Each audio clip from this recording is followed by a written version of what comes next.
Bendecidos y amados hermanos, que la paz del Señor Jesús esté siempre con ustedes. Estaré dando lectura a la Santa Biblia en su versión Nueva Traducción Viviente. También citaré algunos versículos que tengan relación con la lectura que estaremos dando. La palabra de Dios se lee en el nombre del Padre, del Hijo y del Espíritu Santo.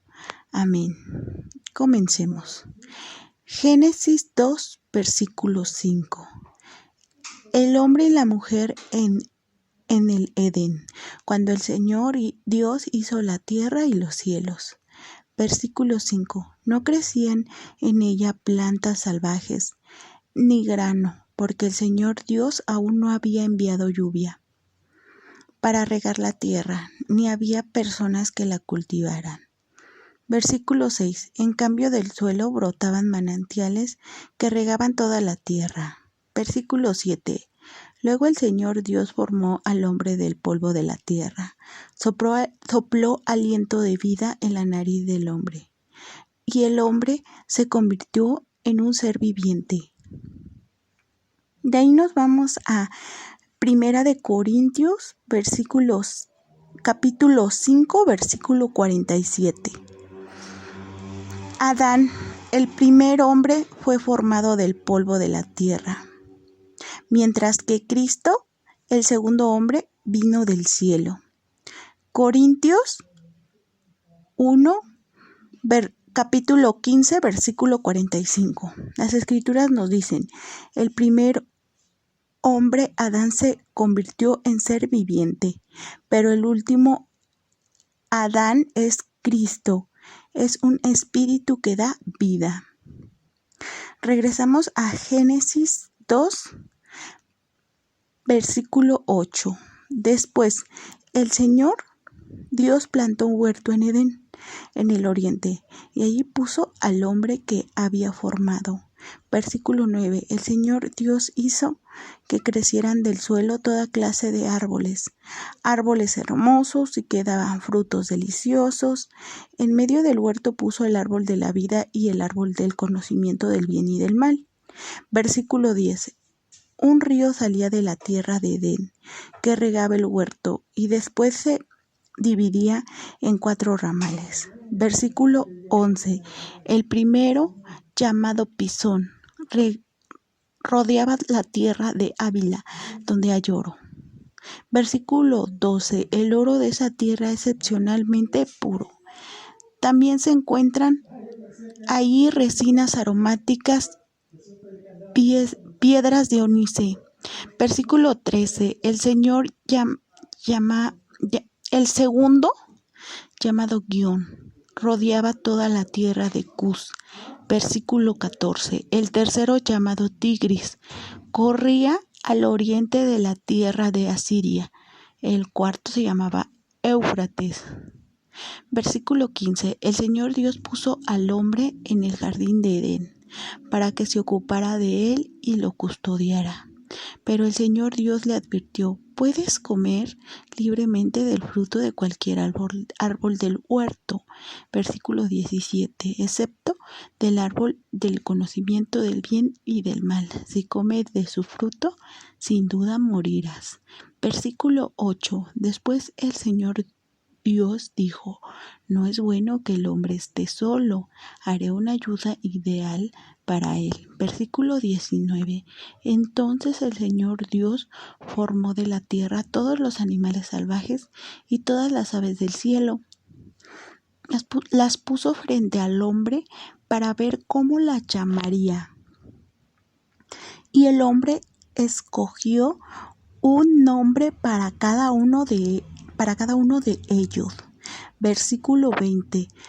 Puso nombres a todos los animales domésticos, a todas las aves del cielo y a todos los animales salvajes, pero aún no había una ayuda ideal para él.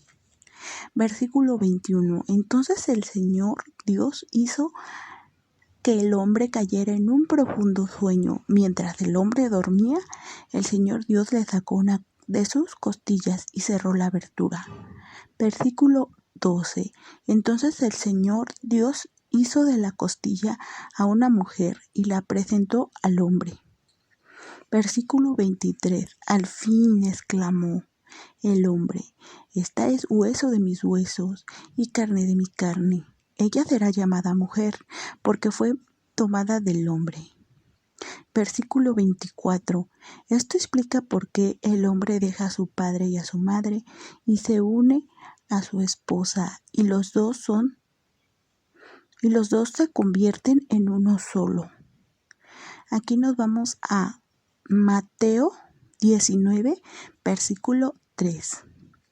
Unos fariseos se acercaron y trataron de tenderle una trampa con la siguiente pregunta: ¿se permite que un hombre se divorcie de su esposa por cualquier motivo? Versículo 4. Jesús respondió: ¿No han leído? Ahí está escrito que desde el principio Dios los hizo hombre y mujer. Versículo 5. Y agregó: esto explica que el hombre deja a su padre y a su madre y se une a su esposa, y los dos se convierten en uno solo. Versículo 6. Como ya no son dos sino uno, que nadie separe lo que Dios ha unido. Versículo 9. Y les dijo lo siguiente: el que se divorcie de su esposa y se casa con otra comete adulterio, a menos que la esposa le haya sido infiel. Versículo 10. Entonces los discípulos le dijeron: si así son las cosas, será mejor no casarse. Versículo 11. No todos pueden aceptar estas palabras, dijo Jesús, solo aquellos que reciben la ayuda de Dios. Versículo 12. Algunos nacen como eunucos, a otros los hacen eunucos y a otros optan por no casarse por amor al reino del cielo. El que pueda, que lo acepte. De ahí nos vamos a Efesios 5, versículo 21. Relaciones guiadas por el Espíritu, el matrimonio. Versículo 21. Es más, sométanse unos a otros por reverencia a Cristo. Versículo 22. Para las esposas, eso significa sométase cada una a su marido, como el Señor. Versículo 23. Porque el marido es la cabeza de su esposa, como Cristo es cabeza de la iglesia. Él es el Salvador de su cuerpo, que es la iglesia. Versículo 24. Así como la iglesia se somete a Cristo, de igual manera las esposas deben someterse en todo a su marido. Versículo 25. Para los maridos, eso significa: ame cada uno a su esposa, tal como Cristo amó a la iglesia. Él entregó su vida por ella. Versículo 26. A fin de hacerla santa y limpia, al lavarla mediante la purificación de la palabra de Dios. Versículo 27.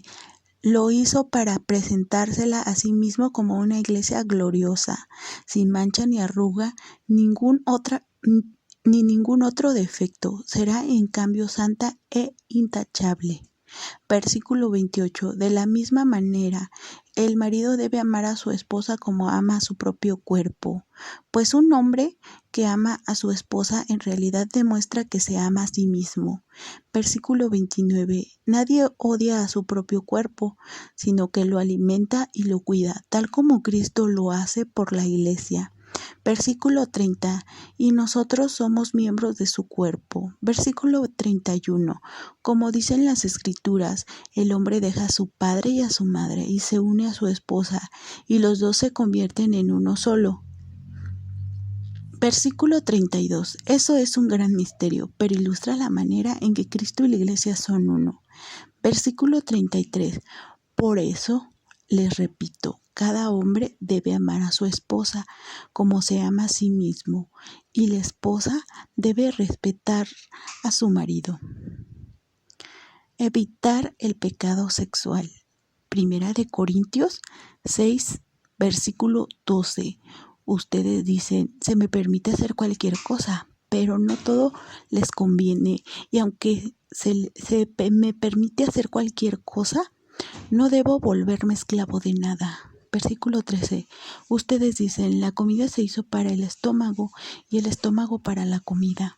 Eso es cierto, aunque un día Dios acabará con ambas cosas. Pero ustedes no pueden decir que nuestro cuerpo fue creado para la inmoralidad sexual. Fue creado para el Señor, y al Señor le importa nuestro cuerpo. Versículo 14. Y Dios nos levantará de los muertos con su poder, tal como levantó de los muertos a nuestro Señor. Versículo 15. ¿No se dan cuenta de que sus cuerpos en realidad son miembros de Cristo? ¿Acaso un hombre debería tomar su cuerpo, que es parte de Cristo, y unirlo a una prostituta? Jamás. Versículo 16. ¿Y no se dan cuenta de que si un hombre se une a una prostituta, se hace un solo cuerpo con ella? Pues las Escrituras dicen, los dos se convierten en uno solo. Versículo 17. Pero la persona que se une al Señor es uno solo con Él. Versículo 18. Huyan del pecado sexual. Ningún otro pecado afecta tanto el cuerpo como este, porque la inmoralidad sexual es un pecado contra el propio cuerpo. Versículo 19. ¿No se dan cuenta de que su cuerpo es el templo del Espíritu Santo, quien vive en ustedes y les fue dado por Dios? Ustedes no se pertenecen a sí mismos. Versículo 20. Porque Dios los compró a un alto precio, por lo tanto, honren a Dios con su cuerpo. Aquí volvemos a Génesis 2, versículo 25. Ahora bien, el hombre y su esposa estaban desnudos, pero no sentían vergüenza. Y así finalizamos. Gracias, Dios Padre, en nombre de Cristo Jesús. Amén. Que la paz del Señor Jesús esté con ustedes. Gracias. Bendecidos y amados hermanos, que la paz del Señor Jesús esté siempre con ustedes. Estaré dándole